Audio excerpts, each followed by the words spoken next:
বৌমা শাশুড়ির এই ঝগড়ার প্রধান কারণ হচ্ছে জেনারেশন গ্যাপ, ঠিক কিনা? শাশুড়ি এক জেনারেশনের আর বৌমা আরেক জেনারেশনের। শাশুড়ি ভাবে একরকম, বৌমা ভাবে আরেক রকম। শাশুড়ি চায় বউর উপর খবরদারি করতে, বউ চায় শাশুড়ির উপর খবরদারি করতে। এই ডমিনেটিং এর কারণে কিলাকিলি আছে না নাই? আহা, এটা ঠিক না। আমার শাশুড়ি মায়েরা যারা আছেন, প্রথমে শাশুড়ি দিয়ে শুরু করি। আমার মাইকের আওয়াজ যে ঘরগুলাতে যায়, আমার শাশুড়ি মাদেরকে বলবো, বউদের উপর অত্যাচার করবেন না। ছেলেরা প্রশ্ন করে, তোর কাছে তোর বউ বড় না আমি বড়? আছে না নাই? এটা একটা প্রশ্ন হইল। তোর বউ বড় না আমি বড়? দুইজনেই বড়।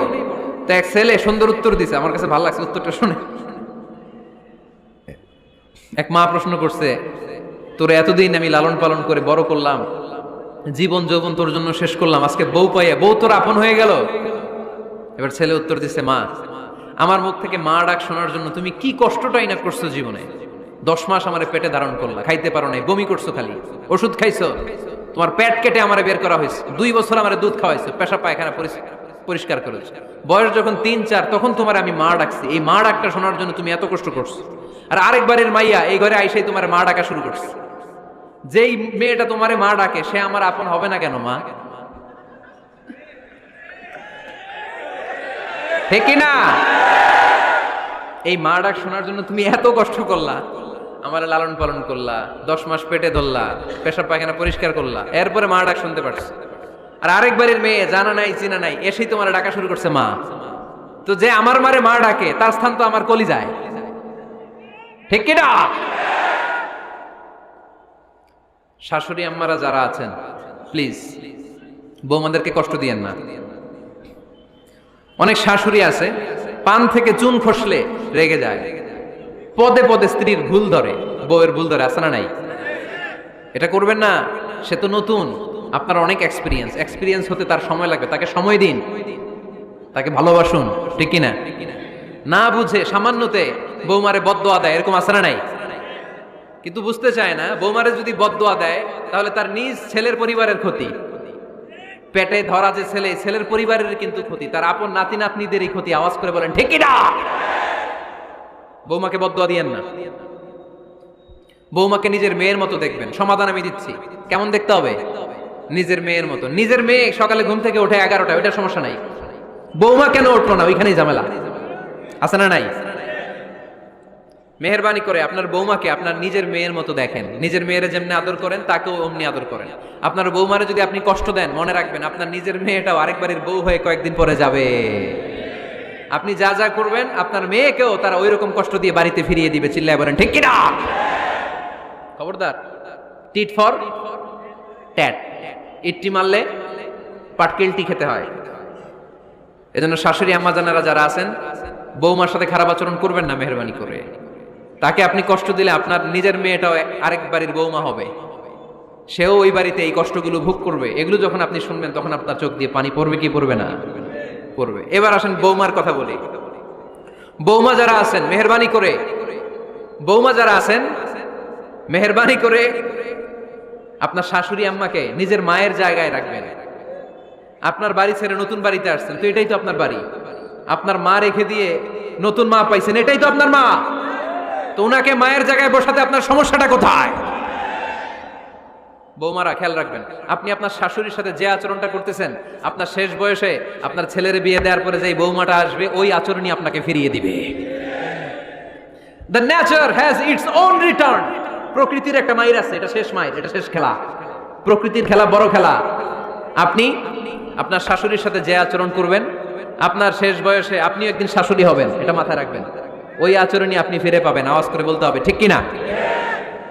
এজন্য 9 নাম্বার পয়েন্টস হচ্ছে মিউচুয়াল রেসপেক্ট। সবাই যেন সবাইকে ভালোবাসি। দোষ ছাড়া মানুষ নাই, সবার দোষ আছে। আমরা যেন একে অন্যের দোষ না খুঁজি। বৌমারা, আপনাদের কানে যদি আমার মাইকের আওয়াজ যায়, অল্প কিছু টেকনিক অবলম্বন করলে আপনি আপনার শাশুড়ির মন জয় করতে পারবেন। শাশুড়িরা আসলে বেশি কিছু চায় না, আগের জামানার মানুষ তো, এদেরকে ওইভাবে হাত করতে হবে। মাঝে মাঝে একটু শাশুড়ির মাথায় তেল দিয়ে দেন, চুলে তেল দিয়ে দিবেন আর কি, মাঝে মাঝে চুল আশ্রয় দিবেন। এগুলো কিন্তু খুব পছন্দ করে শাশুড়িরা। ওনার প্রেশারটা একটু মেপে দিবেন, ডায়াবেটিক্সের ওষুধটা খাইলো কিনা সময় মতো খোঁজ নেবেন, কি পছন্দ করে খেতে একটু রান্না করে দিবেন।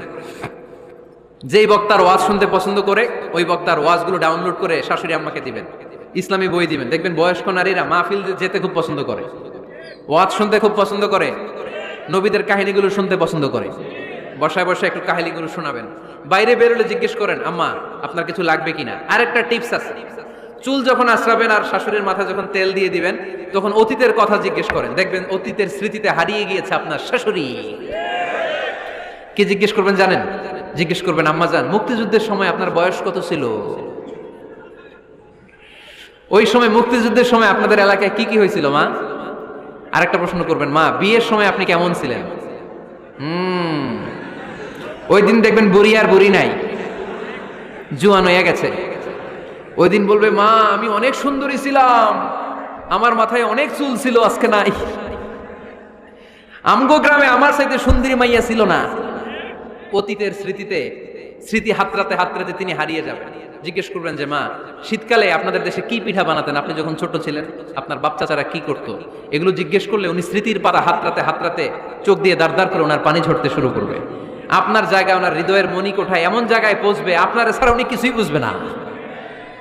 বৌমারা এই অল্প কিছু টিপস অবলম্বন করে আপনারা আপনাদের শাশুড়ির মনকে জয় করতে পারেন। শাশুড়ি বৌমার দ্বন্দ্ব আমরা চাই না। আমরা চাই শাশুড়ি বৌমাকে নিজের মেয়ের মতো জানো, আর বৌমার শাশুড়িকে আপন মায়ের মতো ভালোবাসো, ঠিক কিনা? এই মিউচুয়াল রেসপেক্টই পারে শাশুড়ি বৌমার দ্বন্দ্বকে দূর করতে আর ঘরটারে শান্তি টুকরা বানাতে। আওয়াজ করে বলেন ঠিক কিনা? কয়টা গেল? আর আছে কয়টা? দোয়া করবেন একে অপরের জন্য। দোয়া সাইয়েদনা ইব্রাহিম ফ্যামিলির জন্য দোয়া করতেন, রব্বি জাআলনি মুকিমাস সালাতি ওয়া মিন যুররিয়াতি রব্বানা ওয়া তাকাব্বাল দুআ।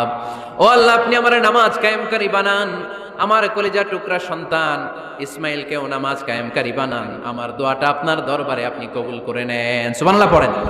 রব্বানা ইন্নী আসকানতু মিন যুররিয়াতি বিওয়াদিন গায়রি যী যারইন ইনদা বাইতিকাল মুহাররাম। ও আল্লাহ আমার সন্তান সন্ততি আমার ফ্যামিলিকে ধুধুমরু প্রান্তর এই উপত্যকার মধ্যে তোমার কাবা ঘরের সামনে রেখে গেলাম, তাদেরকে তুমি নামাজ কায়েমকারী বানিয়ে দিও। গোটা বিশ্বের সব মানুষের অন্তর আমার ফ্যামিলির দিকে আল্লাহ তুমি ঝুঁকিয়ে দিও। ওয়ারযুকহুম মিনাস সামারাত, ফলমূল দিয়ে আল্লাহ তুমি তাদেরকে রিজিকের ব্যবস্থা করে দিও। তার মানে সব নবীরা তাদের পরিবারের সদস্যদের জন্য দোয়া করতেন কি করতেন না? আবার কোরআন আমাদেরকে শিখালো, রব্বানা হাব লানা মিন আজওয়াজিনা ওয়া মিন যুররিয়াতিনা কুররাতা আ'য়ুন ওয়াজআলনা লিল মুত্তাকিনা ইমামা। ও আল্লাহ এমন নেককার সন্তান এমন নেককার স্ত্রী আপনি আমাকে দান করেন যাদের দিকে তাকালে আমার চোখ দুইটা ঠান্ডা হয়ে যায়। চক্ষু শীতলকারী স্ত্রী দেন। বিয়ে যাদের হয় নাই ইয়াং ছেলেরা এই দোয়াটা করবা। বিয়ের জন্য দোয়ার দরকার আছে না নাই? প্রতিদিন এই দোয়া করবা, আল্লাহ এমন স্ত্রী দেন, এমন জীবন সঙ্গিনী আপনি আমাকে দেন, এমন লাইফ পার্টনার দেন যার দিকে তাকালে আমার চোখ জুড়িয়ে যায়। এমন সন্তান আল্লাহ আপনি আমার ফ্যামিলিতে দেন যাদের দিকে তাকালে আমার চোখ দুইটা ঠান্ডা হয়ে যায়।